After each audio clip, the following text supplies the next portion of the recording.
பரமக்குடி அருகே petrol bunk ஊழியர் மீது ஆக்ரோஷ தாக்குதல் நடத்தும் நபரின் சிசிடிவி காட்சிகள் வெளியாகி உள்ளது. சாதாரண வாக்குவாதம் கைகலப்பில் முடிந்ததன் பின்னணி என்ன?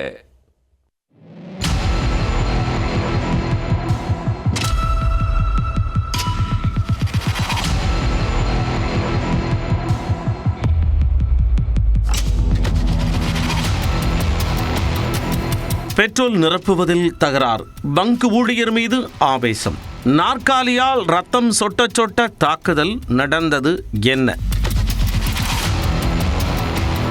ராமநாதபுரம் மாவட்டம் பரமக்குடி அருகே வேந்தோணியில் இருந்து திருவரங்கம் செல்லும் சாலையில் உள்ள பெட்ரோல் பங்கில் 2 வீலரில் பெட்ரோல் நிரப்ப வந்த ஒருவர் செயல்படாத பம்பின் அருகில் நின்று கொண்டு இங்க வந்து பெட்ரோல் போடுப்பா என அடம் பிடித்துள்ளார். அதற்கு அங்கெல்லாம் பெட்ரோல் போட முடியாதியா, வேணும்னா இங்க வந்து போட்டுக்கோங்க என பங்க் ஊழியர்கள் பதிலளித்ததாக கூறப்படுகிறது. அதில் பெட்ரோல் நிரப்ப வந்தவருக்கும் ஊழியர் மணிகண்டனுக்கும் இடையே தகராறு ஏற்பட்டுள்ளது. இதில் இருவருக்கும் கைகலப்பாகி பெட்ரோல் பங்க் ஊழியர் மணிகண்டனை அங்கிருந்த நாற்காலியால் கொலைவெறி தாக்குதல் நடத்தியுள்ளார்.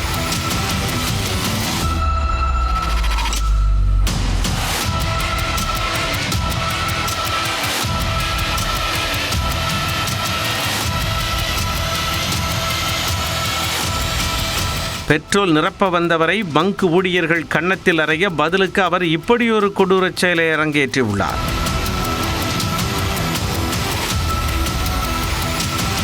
இச்சம்பவத்தை கண்டு பெட்ரோல் நிரப்ப வந்த சக மக்கள் அதிர்ச்சி அடைந்தனர். பாதிக்கப்பட்ட பெட்ரோல் பங்க் ஊழியர் மணிகண்டனுக்கு தலையில் காயம் ஏற்பட்டு சிகிச்சை பெற்று வீடு திரும்பினார்.